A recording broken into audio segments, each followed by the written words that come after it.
What's up YouTube? It's Angad from Food Express, and today I'm going to show you how to make the most amazing pasta bake. Keep watching.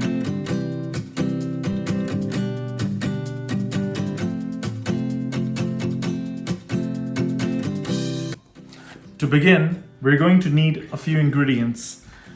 So we're making the pasta bake today. For that we'll require bechamel sauce. So I have a very quick ingredients over here for the bechamel, and as I make it I will tell you. I have some assorted vegetables, some chicken over here, and some penne pasta. You can use whatever type of pasta you like, but I prefer using a short pasta. Avoid using a long noodle pasta.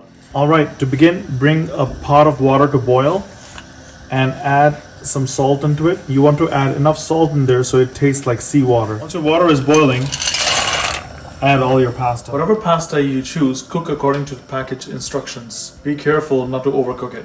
So once your pasta has been cooked, just use any sieve, drain the pasta, and use cold water to chill it out so we can use it later on. To make the bechamel sauce, a very quick version of it, this is what we need to do. Just need to take our butter, just lightly melt it. I'm just letting the butter melt. I'm just going to add my flour to it, and we're just going to cook it and make a roux until it gives off a nice aroma for about 5 minutes. Keep moving this so it doesn't burn. You want to do this on a medium heat, not on high heat. Otherwise it has a very easy chance that the flour can burn. I forgot to add 1 clove of garlic, which I will right now. It doesn't really matter, you're toasting it in there anyways. So as you can see, it has started to loosen up a bit than before. It's not as clumped up as it was together. So this is an indication where you can actually pour your milk in. Now, once you reach this stage, pour some of your milk and mix it once, and then pour the rest of your milk in. You can use a whisk to break all the big lumps. However, we'll be using a blender to make the sauce very smooth.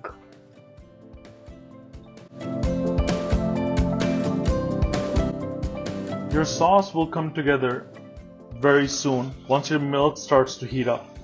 Remember guys, this is a very cut short version of how to make a white sauce or a bechamel sauce. This is not the traditional way. We're just doing it very short.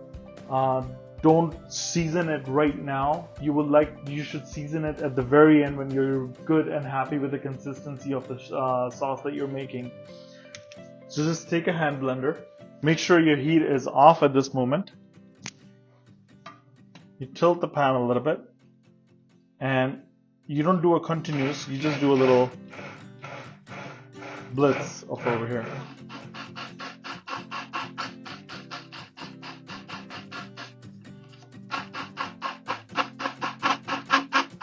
This is the way to get a good consistent sauce without worrying too much about making lumps. No large chunks anymore, and it's completely smooth. So you still want to reduce it down a little bit more until you have a beautiful sauce.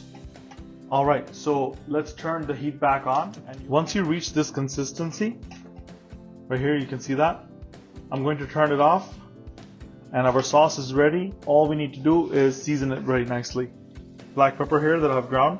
Traditionally you're supposed to use only white pepper, but I have some black pepper here which works, it's not a problem. Next thing is just some salt. Taste it. It should not be too salty because all the other ingredients will be a bit salty as well, but it should be seasoned.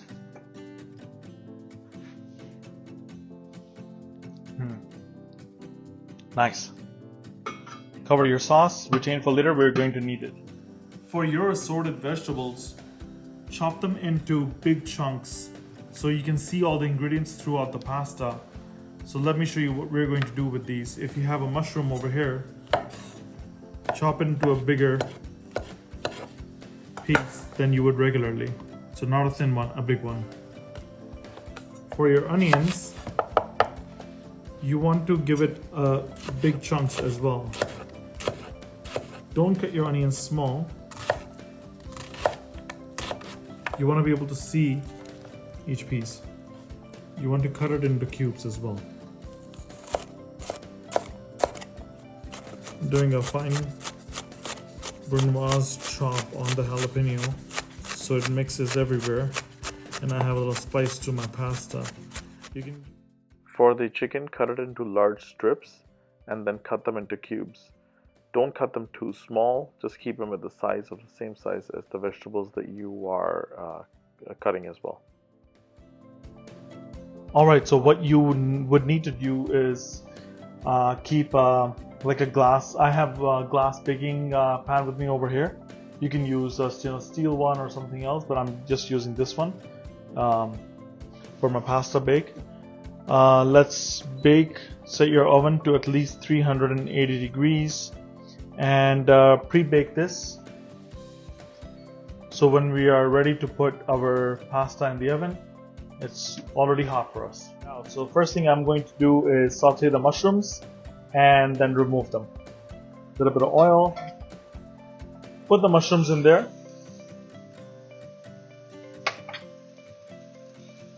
Leave them in there at least a minute or so, not to move them too much.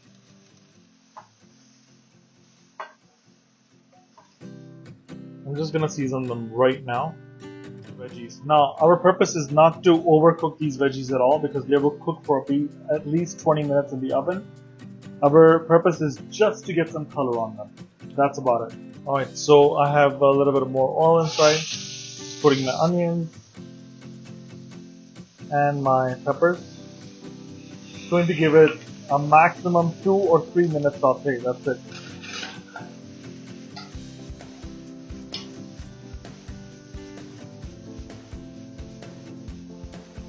So as you can see, I've just put some color into it, but not too much. This is good. That's all I'm looking for because the rest of it is going to cook when it's in the oven. So a little bit more oil. Now you don't have to do this. You can just simply put the chicken, put all the veggies together, and add it in. I'm just doing it separately just to show you. Alright, so once your chicken has been ready, it's been cooked, simply add all your veggies to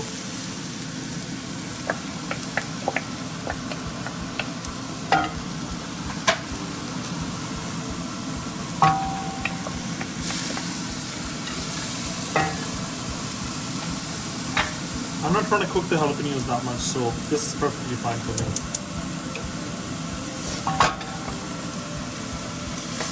Add our pasta as well. Some paprika, 1 teaspoon, a little bit more maybe. Oregano, 1 tablespoon. This right here is just an optional ingredient. If you would like to add it, just some chicken powder. I have about 1/2 teaspoon as well. Just we forgot some black pepper, 1/2 teaspoon. Mix everything through. And if you're feeling up for it, some chili flakes.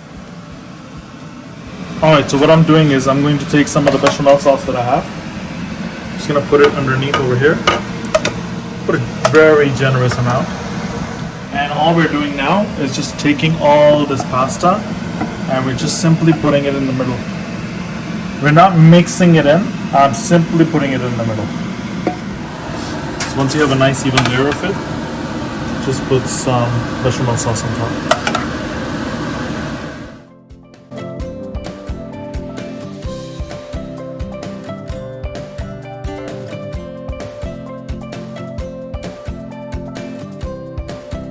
Alright, so on top all I have is some this is old cheddar. You can use mozzarella cheese or something else. This is just some cheddar cheese. I'm just going to put a little layer of it over here. So once you have your pasta ready, I have my pizza stone in the bottom. You don't have to have it. And we're going to put it in there. Set the timer for just 20 minutes. We don't need to cover it or do anything else. Alright, so our 20 minutes have ended.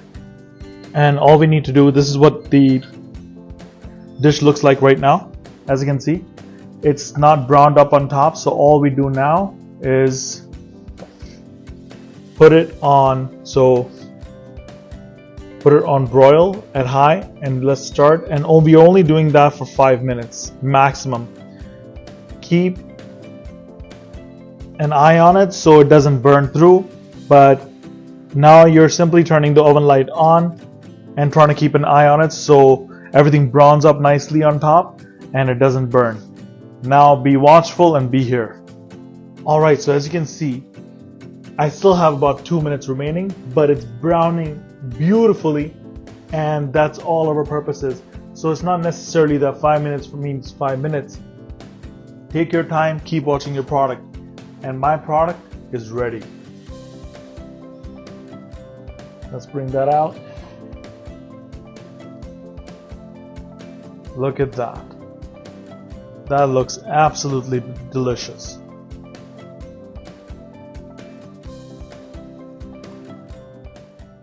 Thank you for watching this recipe. If you enjoyed it, please do leave a comment, like, share, and subscribe to view my future videos.